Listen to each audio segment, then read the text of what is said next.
Magandang araw mga kaibigan. Pag-usapan natin ngayon si Congresswoman Franz Castro at ang pagka-suspende ng kanyang Facebook account.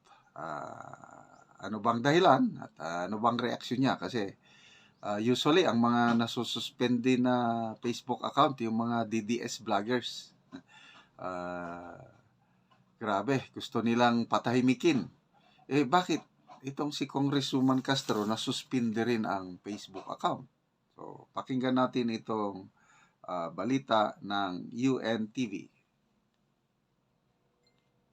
Sinuspinde ng Meta sa loob ng 180 araw ang Facebook page ni ACT Teacher Representative Franz Castro dahil sa umano'y impersonation. Sa post ng ACT Teacher Party List, dinagsa umano ng troll accounts at fake news ang page ni Castro, kaya hinala ng grupo sinadya ang suspensyon para mapatahimik ang grupong nagsusulong ng impeachment laban sa vice-presidente.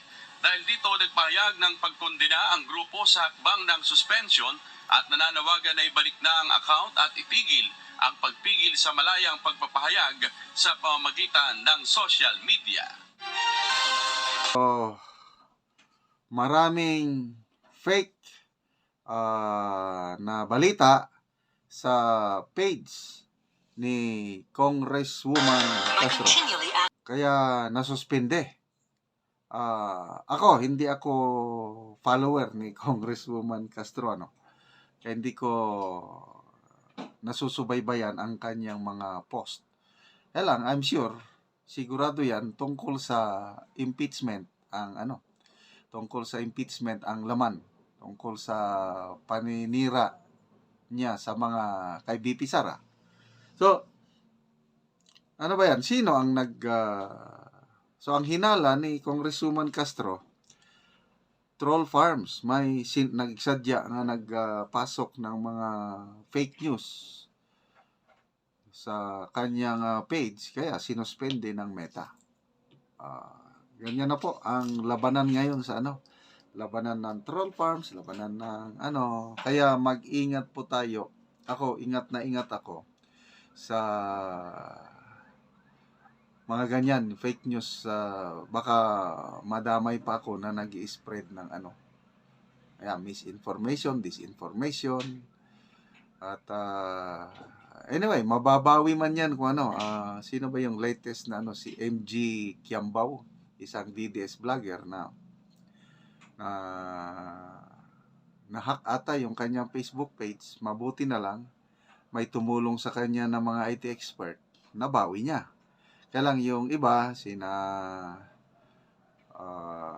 Crescent Laureta Chu, Joey De Bebre, sina Sir General De Leon, talagang nawawala yung suspended yung kanilang Facebook account. Kaya lang, madali silang nakaka-create ng bagong account. Ganyan na po ang labanan sa social media.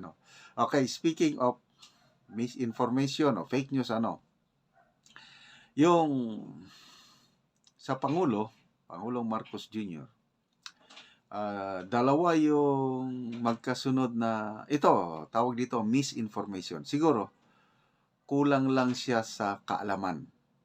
Una, yung sinabi niya na taga Bukidnon si Manny Pacquiao. Maraming nag-react doon. May post si Attorney Trexie Angeles.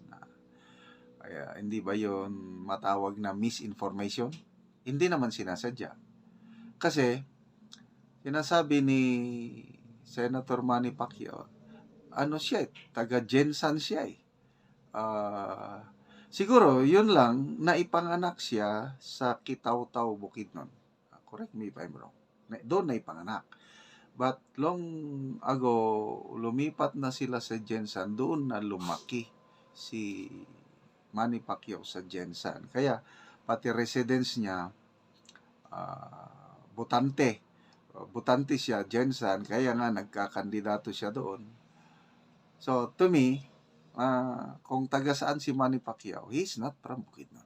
Taga Mindanao siya. Kaya lang, taga Jensan. But anyway, siguro, depende kung ano yung nakakarating na informasyon sa presidente, yun lang din ang nasasabi niya. Okay, Sunod, yung sinabi niya na ni Senator Tolentino, ang unang dumating, unang nagdala ng tulong sa Tacloban noong panahon ng Yolanda. Yun, naging usap-usapan yun na is that part of, hindi naman fake news dahil yun nga, hindi niya sinasadya. Yun lang ang alam niya na may nag-feed siguro sa kanya na informasyon na si Senator Tolentino, then as chairman ng MMDA panahon ng Pinoy administration, ang alam ng Pangulo, si Senator Tolentino, ang unang dumating. Sinabi niya, speech niya yan sa, ano ba yun, Davao, Norte Rally. Klarong-klaro, may post na nabasa ko, walang evidence, video or article evidence na si MMDA Chairman Tolentino ang unang dumating. Ayaw nga ng ano eh. Diba, ang issue nun, ayaw ng Aquino administration na tulungan ang Tacloban, Leyte, dahil Marcos Baluarte Romualdez. Yun ang issue na yun. Kaya matagal yung tulong galing sa Aquino administration. Sinong mabilis na nagpadala ng tulong? Davao City. Yun.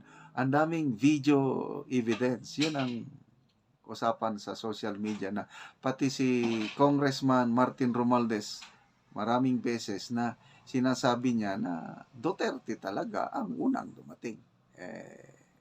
Ganon. Pasensya na lang natin ang Pangulo dahil kung ano yung na-feed sa kanya information, yun lang din ang sinasabi niya. Kulang sa kaalaman. Okay, mga kaibigan, salamat sa inyong pagsubaybay, panonood sa ating channel, nagkakaroon tayo ng income, at ginagamit natin ang ating income pagtulong sa tribong Talaandig sa Bukidnon. Namimigay tayo ng libreng yero at pako sa kanila para makapagpatayo sila ng bagong bahay or ma-repair ang kanilang sira-sirang bahay. Namimigay din tayo ng solar lights kasi walang kuryente. Karamihan sa kanila hindi nakakabit sa linya ng kuryente dahil nga sa hirap ng buhay. Ayun, yung madilim nilang tahanan pagdating ng gabi, nagliliwanag dahil sa solar lights na ibigay natin. Kaya salamat sa tulong nyo, ituloy nyo lang ang panonood, lalo na yung hindi nyo pag-skip ng ads. Panoorin nyo ang video na ito. Ayo! May napaw, gabi eh. May gabi eh! Doon sa Manudia! Doon sa May Manudia! pagkaon ng mga bata. Kapagkaon ng mga bata, nangit-ngit man! Wala lagi suga. Wala mo'y suga! Oo, wala suga. Luoy man kaayo! Nagkaon sila na may suga. Oo, nami yatag sa inyo nga solar! Ay, dagang salamat sa Ginoo sa nagatanaw nga nag YouTube. Dagang salamat. Sige, ipasiga! Diya! Pasiga! Asa nga na ipasiga. Kana! Diri! Oo! Hayag na kaayo! Dagang salamat Diyos. Sa nagatanaw sa YouTube sa Ginoo. Dagang salamat. Oo! Lagi! Natanaw mi sa YouTube na wala gi mi suga. Ang mga bata nagkaon nga nag-lighter. Lighter Wala lang! lagi suga, lighter lang. Luoy manggid kaayo sila ba? Yun. Walay sudan pagit sila nga Wala meron! sudan nga nagakaon. Alang, luoy kayo mga bata mo. Oo, rin para nga mapasigahan sila. Luoy kayo, gakaon ng mga bata, gakaunin tao ng mga bata nga walay sudan. So, kamo, Gabi, apos ka. Sus, luoy gud mo kayo ba, walay sudan ninyo. Unsa ba nimong ikasulti nga kuan, na ana mo'y suga, natagaan na mo nga Yat lang pagi nga gakaon nimong mga bata walay suga surisod kayo. Unsa man imong istorya? Nagpasalamat gid ko sa Ginoo sa YouTube nga natan-aw mi nga wala gid mi suga. Oo. Nga nagpasalamat ko sa Ginoo. Oo. Ano nga ba So, mo na sila. Ang luoy gyud kayo ang iyang mga bata gakaon nga wala sila suga. So karon naanay solar nga nahatag sa ilaha. Wala pa gid nila sudan. Mo na lang ilang pagkaon sa mga bata. Unsa imong maestorya be? Oh, unsay mong maistorya? Salamat. Oo, nga tagaan na mog solar. Makakita. Salamat sa Ginoo. Unsay mong maistorya dong? Salamat sa Ginoo. Naatagan mo igsuran. Salamat sa Ginoo tagaan og solar. O mo na ni siya mga gagmay pa man day ang imong anak. Gagmay pa ni tanan. Sungit-ngit gyud mo kaayo. Oo. Oo. Mo na gid ni ilang kahimtang in town ang ilang balay. Oh, mo na ni sila luigid kaayo. So ang inong plato ka na rasad, tulo ra ka buok. Tulo ra ka buok. So unsaon man ninyo pagkaon magpuli-puli? Puli-puli. Ay gipunan na lang pagkaon ng mga bata. Oh. Oo. So luigid kayo ang inyong kahimtang. Sumora to. Maura. Oo, sige, may gabi eh. Gabi isat. Oo.